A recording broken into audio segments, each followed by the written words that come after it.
जो है जो जन स्वराज की ओर से आप दरभंगा हाउस में पढ़ते हैं और आप अध्यक्ष पद के औपचारिक उम्मीदवार हैं। दानिश भाई भी दरभंगा हाउस में पढ़ते हैं और ये उपाध्यक्ष पद के उम्मीदवार हैं। रिकाम्बरा जी मगध महिला में पढ़ती हैं, ये जनरल सेक्रेटरी के पद पर चुनाव लड़ रही हैं।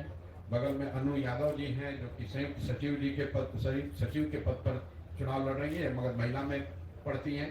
और ब्रजेश भाई है जो वाणिज्य महाविद्यालय से हैं और ये कोषाध्यक्ष के लिए चुनाव लड़ रहे हैं।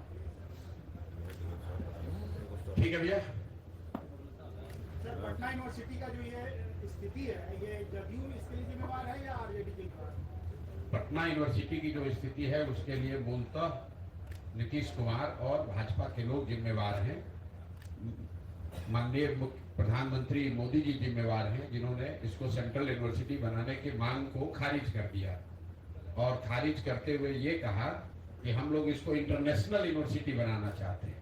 तो इंटरनेशनल तो बनाया नहीं, सेंट्रल का माने नहीं, जो था उसको भी छत बिछत कर दिया। जैसा अभी अजय यादव जी बता रहे थे कि जो इंफ्रास्ट्रक्चर डेवलपमेंट के नाम पर, मेट्रो के नाम पर, डबल डेकर के नाम पर जो एक पटना विश्वविद्यालय की एक सैंक्टिटी थी उसको भी बर्बाद। क्या आप अंदाजा कर सकते हैं कि दिल्ली विश्वविद्यालय के मेन बिल्डिंग्स को तोड़कर वहां पर मेट्रो कोई बना सकता है?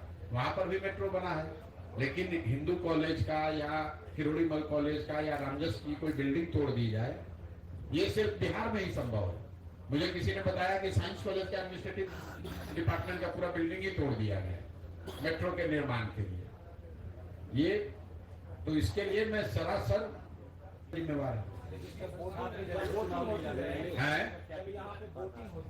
अब देखिए, और उनकी हालत ये देख लीजिए कि जदयू को तो मुझे बताया कि उनको उम्मीदवार तक नहीं मिले। 2 दिन पहले उन्होंने निर्णय किया था कि वो चुनाव लड़ेंगे।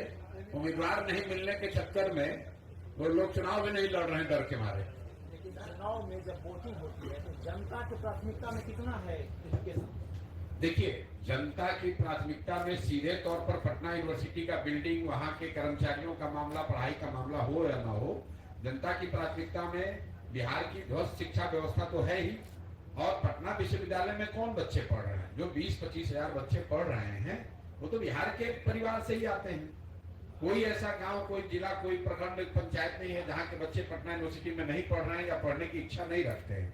इसके अलावा पटना यूनिवर्सिटी से पढ़ा हुआ व्यक्ति, हम भी यहाँ पटना यूनिवर्सिटी से पढ़ के बैठे हैं, इतने यहाँ सरकारी विभाग में लोग हैं, नेतागण हैं, पत्रकार हैं, जो भी अलग अलग विधा में हैं, बिजनेसमैन हैं, प्रोफेसर हैं, टीचर्स हैं, उसमें तो बहुत सारे लोग पटना यूनिवर्सिटी से पढ़कर निकले हैं।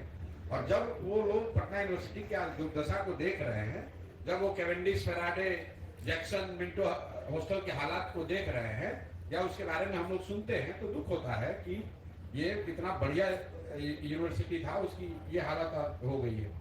सर, अब आप बताइए ना, जैक्सन हॉस्टल से या मिंटो से या कैवेंडिश से, फेराडे से कितने IAS IPS बन रहे हैं? आज से 15-20 साल पहले इन हॉस्टल से लोग IAS IPS बनते थे। सिविल सर्विसेज डायरेक्ट लोग यहाँ से कम्पीट करते थे। अभी क्या दुर्दशा है, जाकर देख लीजिए। पटना सेंट्रल यूनिवर्सिटी को सेंट्रल यूनिवर्सिटी का दर्जा नहीं मिल पा रहा है। कई बार नीतीश कुमार मंच से प्रधानमंत्री साहब देश मंच पर भी रिक्वेस्ट करते हैं, आखिर क्यों नहीं मिल पा रहा है? नहीं मिल पा रहा है क्योंकि नीतीश कुमार उसको मांगना नहीं चाहते हैं। नीतीश कुमार के मांगने पर उनको केंद्र में मंत्री पद मिल गया है। कितना सीट चाहिए ये मांगते हैं तो वो मिल जाता है, कितना विधायक लड़ेंगे ये मांगते हैं, मिल जाता है। 42 विधायक होने के बावजूद हम भी खुद मुख्यमंत्री बने रहेंगे ये मांगते हैं, वो मिल जाता है। लेकिन पटना यूनिवर्सिटी की जो छात्रों के, लोगों की, बिहार की जो एक भावना से जुड़ा हुआ सवाल है कि पटना यूनिवर्सिटी को सेंट्रल यूनिवर्सिटी बनाया जाए, ये मांग सिर्फ दिखावा करने के लिए उन्होंने मंच पर कहा। इसको शर्त में ही बनाया, ये नहीं कहा कि भाई नहीं बनाइएगा तो हम इससे हमारे रिश्तों में खटास आ सकती है। 2 MLA का सीट अगर कम कर दे भाजपा वाला तो उसके लिए नीतीश कुमार दिल्ली जाएंगे कि भाई 2 सीट हमारा कम नहीं होना चाहिए, 1 मिनिस्ट्री कम नहीं होनी चाहिए। लेकिन पटना यूनिवर्सिटी छत बिछत हालत में है, उसके लिए कोई उनको फर्क नहीं पड़ता है। उससे भी दुखद बात यह है कि मान लीजिए सेंट्रल यूनिवर्सिटी नहीं बना, तो जैसे PMCH को आप बड़ा बना रहे हैं, तो आप बिहार सरकार के पास इतना पैसा है कि खुद इनको कहना चाहिए था। जिस दिन पर प्रधानमंत्री ने ये मना कर दिया पब्लिकली कि हम यहाँ पर सेंट्रल यूनिवर्सिटी नहीं बनाएंगे, उसी दिन मुख्यमंत्री को कैबिनेट की बैठक बुलानी चाहिए थी और ये घोषणा करनी चाहिए थी कि बिहार सरकार अपने संसाधनों को कहना चाहिए था। जिस दिन पर प्रधानमंत्री ने ये मना कर दिया पब्लिकली कि हम यहाँ पर सेंट्रल यूनिवर्सिटी नहीं बनाएंगे, उसी दिन मुख्यमंत्री को कैबिनेट की बैठक बुलानी चाहिए थी और ये घोषणा करनी चाहिए थी कि बिहार सरकार अपने